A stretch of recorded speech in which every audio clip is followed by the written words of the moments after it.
ओम अस्मद्गुरुभ्यो नमः। अस्मत्परम गुरुभ्यो नमः।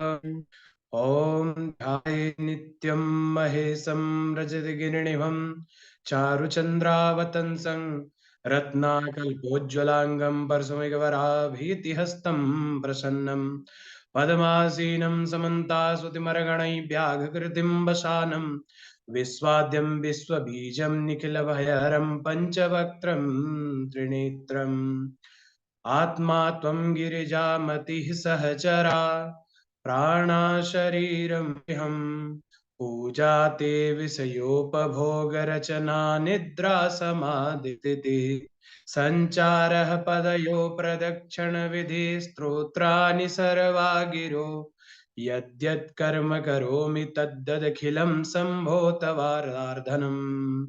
भगवते श्री शाम्ब सदा शिवाय नमो नमः। वैद्यनाथाय नमो नमः। परम मंगलमय परात्पर परब्रह्म परम ब्रह्म परम पिता परमात्मा अकारण करुणा वरुणालय अकारण करुणा कारक अचिंत कल्याण गुणगण निधान सर्वेश्वर सर्वाधिपति श्रेष्ठ आचरणवान प्रजा के सुखदाता एवं संहार करता पार्वती नाथ प्रथमादिगणों के स्वामिन आकाश आदि अष्टमूर्तियों वाले विश्वरूप विज्ञान के पूर्ण ज्ञाता देवादिदेव त्रिनेत्रधारी दुख स्वप्न नाशक पंच तत्वोत्पादक विश्वेश्वर मंगल करता आदि अंतरहित सबके कारण श्री सांब सदाशिव भगवान के चरणों में कोटि शह नमन नतमस्तक वंदन एवं अभिनंदन। पराम्बा भगवती जगदीश्वरी शंकर शिव प्राण वल्लभा आदि जगत में व्याप्त रहने वाली जगत की आधार भूता परम शक्ति श्री जगदम्बा मां पार्वती के चरणारविंदों पर कोटि सह प्रणति नतमस्तक वंदन। बंधुओं, यह हम सबका परम सौभाग्य है कि हम सभी इस श्रीमद् भागवत शिव महापुराण के को हम सभी पठन पाठन श्रवण आदि हम कर रहे हैं। यह हम कलयुगी जीवों के पुण्य के उदय होने के ही लक्षण हैं कि हम सबका मन इस शिव महापुराण कथा को सीखने की ओर लगा हुआ है एवं इसको सुनने से भी हमारे अन्य जन्मों के न जाने कितने जन्मों के पापों का क्षय होता है। अतः यह श्री सांब सदाशिव भगवान की अहेतुकी करुणा कृपा ही है कि हम सभी प्राणी जितने भी इस कक्षा में जुड़ते हैं अथवा अनेक प्रकार से जो इस कक्षा को सुनते हैं उन सबको भगवान श्री सांब सदाशिव अपना प्रदान करते हैं। जब सूत जी इस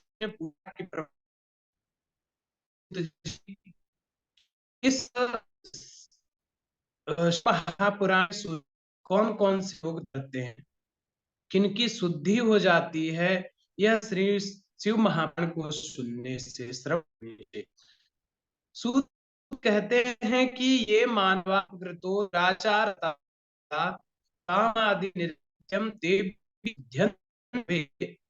कि दुराचारी हो पापी होते हैं, कामी दुष्जन होते हैं। इस कथा को सुन लेते हैं कल्याण जाता है। जो लालची झूठ बोलने वाला था भाई है, जो अपने जनों को दुख देने वाले होते हैं, जो पाखंडी है, दम्भी है और हिंसक भी यदि है, कथा यदि वे श्रवण कर लेते हैं तो उनका भी कल्याण यह श्री महापुराण की कथा करती है। जो पाप पारायण दुर्बुद्धि लोग हैं और दूसरे के भाग को जो खाने वाले हैं, वे भी इस कथा मंदाकिनी में यदि अपना सर्वस्व न्योछावर कर कथा सुन लें, उनका भी परम कल्याण होता है।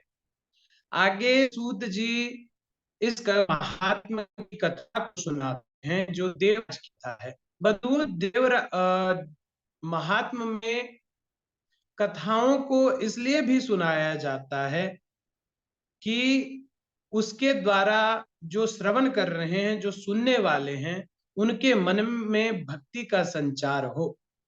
कथा जो कहने वाले हैं उनके प्रति श्रद्धा की वृद्धि होती है महात्म की कथाओं को सुनाकर, कि जो कथा हम सुन रहे हैं उनसे किनका कल्याण हुआ। तो अनेका अनेक पुराणों में, महात्म में हमें ऐसे लोगों का वृतांत सुनने को मिलता है, पढ़ने को मिलता है, जिन्होंने नाना प्रकार के पापों को किया, किंतु फिर भी उन पुराणों के सुनने से, पढ़ने से, केवल श्रवण करने से जिनका भी कल्याण हुआ करता है। तो इस कारणवश सभी पुराणों के महात्म में, महात्म के बीच में ऐसे व्यक्तियों की, ऐसे कवियों अथवा ऐसे साधु महात्माओं की कथाओं को कहा जाता है, जिनके द्वारा जो श्रवण रहे हैं उनके मन में पुराण के प्रति, कथा के प्रति, वक्ता के प्रति श्रद्धा उत्पन्न हो। क्योंकि श्रद्धा होगी तभी विश्वास जगेगी। इसलिए महात्म में कुछ कथाओं को कहा जाता है। अब श्री शिव महापुराण में देवराज आती है कि किरात नाम का एक नगर था और उसमें एक दुराचारी ब्राह्मण निवास किया करता था। वह केवल जाति का ब्राह्मण था, उसमें ब्राह्मणत्व का कहीं किंचित मात्र भी कोई लक्षण नहीं था। वह धर्म एवं आराधना से स्वतः ही विमुख था। वह केवल जाति का ब्राह्मण था, नाम का ब्राह्मण था, और धर्मार्थ कार्यों में उसका कहीं कोई सामंजस्य नहीं था। वह कोई ऐसे धर्मार्थ कार्य को नहीं करता था। वह इतना दुर्बुद्धि था, दुराचारी था कि वह स्नान तो करता ही नहीं था, तो वह और धर्मार्थ कार्यों को क्या करेगा। वह संध्या नहीं करता। उसका नाम देवराज था। उसने अपने अधर्म के द्वारा अनेका अनेक प्रकार के धन को एकत्रित किया, किंतु उसने संपूर्ण धन को केवल अपने सुख, वैभव और अपने ऊपर भोगने में ही व्यर्थ किया। धर्म के कार्य में एक सिक्का भी उसने नहीं लगाया। वह एक समय की बात है, वह स्नान करने को एक तालाब के किनारे गया। वहां उसे एक युवती दिखी जिसका नाम था शोभावती, और वह गणिका थी। उसको देखकर उसका मन व्याकुल हो गया कि यह कौन है। वह भी सुंदरी जो गणिका थी, शोभावती, उसने भी जब इस ब्राह्मण को देखा, देवराज को देखा, तो उस धनी के ऊपर वह भी आ हो। जब उसने देखा कि ब्राह्मण मुझ पर तो आ रहा है, तो उसने समझा मुझसे चाहिए, तो करने लगे, और दोनों, वे दोनों बिना विवाह के ही आपस में एक दूसरे को समझ कर नित्य करने लगे। अब वह राज उस वैश्या के साथ उठता, पीना करता, शयन क्रीड़ा आदि करने लगा। उस देवराज ब्राह्मण के माता पिता ने उसको बहुत रोका कि इस गणिका का के साथ तुम न रहो, किंतु उसने उस गणिका के सौंदर्य के प्रभाव में अपने माता पिता को भी नहीं माना। एक दिन उसने क्या किया कि प्रसुप्तान्यवधि दुष्टो धनम तेषां तथा हरत, कि उसने अपनी ईर्ष्यावश, उस नीच ने अपने रात्रि में सोए हुए अपने माता पिता और पत्नी उसकी जो पहले से थी, उसको भी उसने मार डाला, और उनका जितना भी धन था उसको हर लिया, और उस वेश्या को, उस गणिका को, शोभावती को उसने दे दिया। वह पापी पुनः देवता के योग से, दैव योग से वह प्रतिष्ठानपुर पहुंचा, जो प्रयाग के नाम से जाना जाता है। वहां उसने एक शिवालय देखा, जिसमें बहुत सारे संत जन, साधु जन इकट्ठा एकत्रित थे और भगवान नाम स्मरण कर रहे थे, भगवान नाम उद्घोष कर रहे थे। किंतु वह वहीं बीमार पड़ गया, और इस बीमारी की ही अवस्था में उसने शिव महापुराण की कथा को साधु जनों के मुख से उसने श्रवण किया। 1 माह के अंदर देवराज की बीमारी से मृत्यु हो गई, और जब मृत्यु के उपरांत जब यमदूत उसको लेने के लिए आए, जब उसको पकड़कर यमपुरी लेने को आए, क्योंकि वह तो देवराज तो था ही पापी, वह नित्य ही पाप किया करता था, इसमें किंचित मात्र भी संदेह नहीं था। उसने कभी धर्मार्थ कार्य किए नहीं थे, जो कि मृत्यु के उपरांत भगवान शिव जी के दूत आते अथवा विष्णु जी के दूत आते अपने लोक ले जाने के लिए। उसने केवल और केवल अधर्म ही किया था। इस कारणवश उस नीच को लेने के लिए यमराज के दूत वहां आए।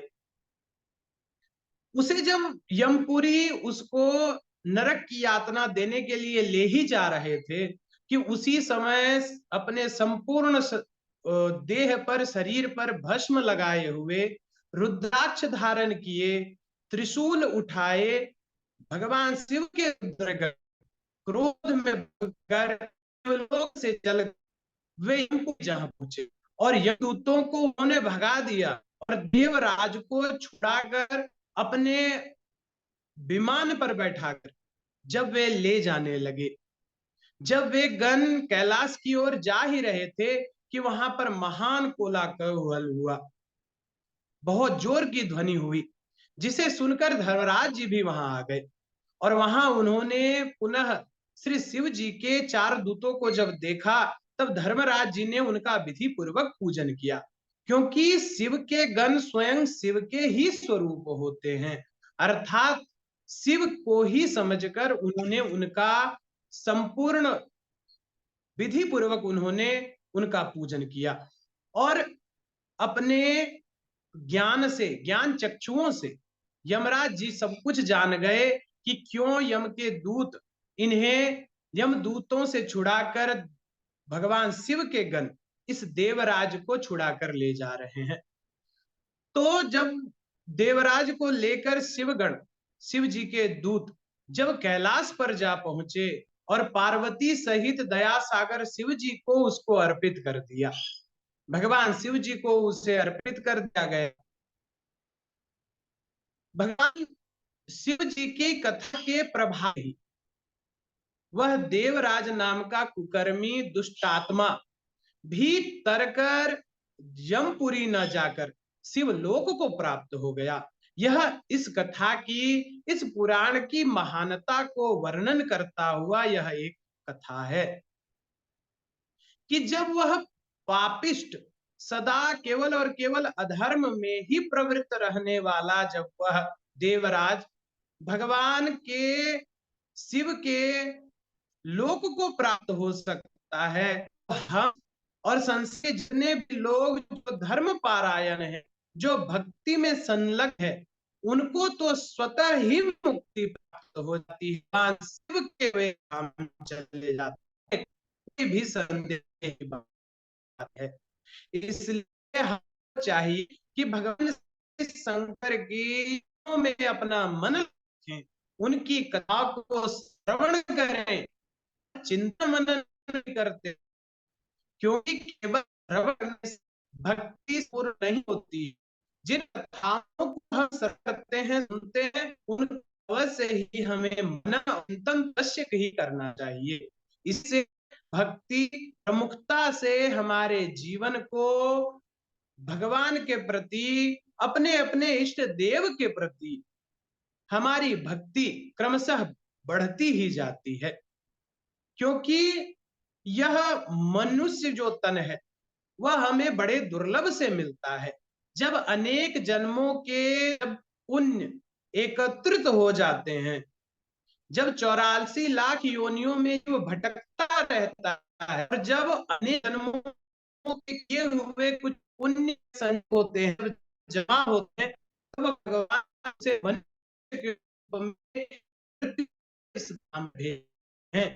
अब तुम जाकर इस मन को पाकर अगर तुम करो, तुम जब इस जन्म लोगे, ऐसी सुकृति करना कि पुनः तुम्हें यह धारणा है और तुम के लिए यह देह को कि झंझट को भगवान के चरणों में सको, क्योंकि मनुष्य तन एकमात्र हम सबको करने का, क्योंकि में कई जानवर न कितने प्रकार के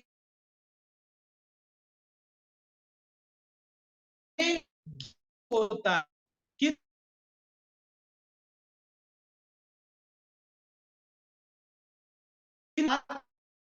एक भी हो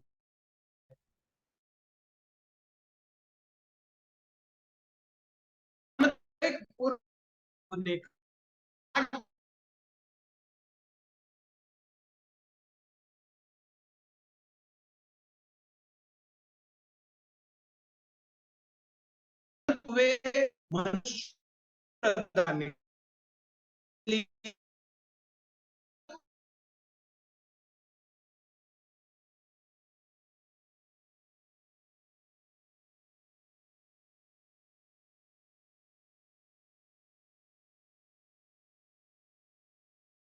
कहा गया है। जीवन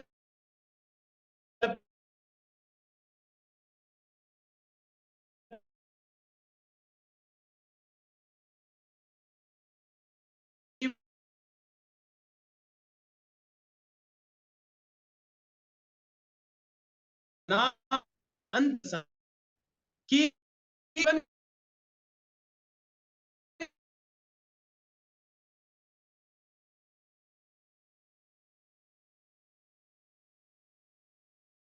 स्वादिष्ट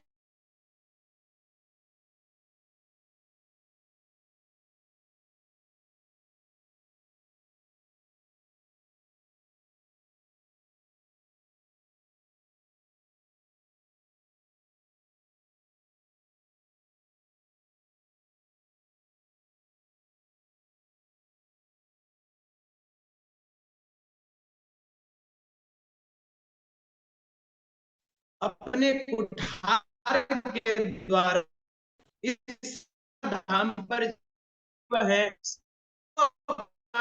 ग्रास ने बनाया। अरे यही एक जब हम लेकर भी से मुक्त हो आप हो, ये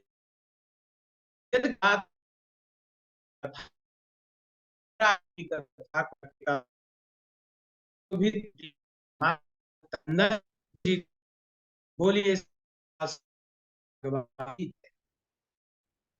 आप।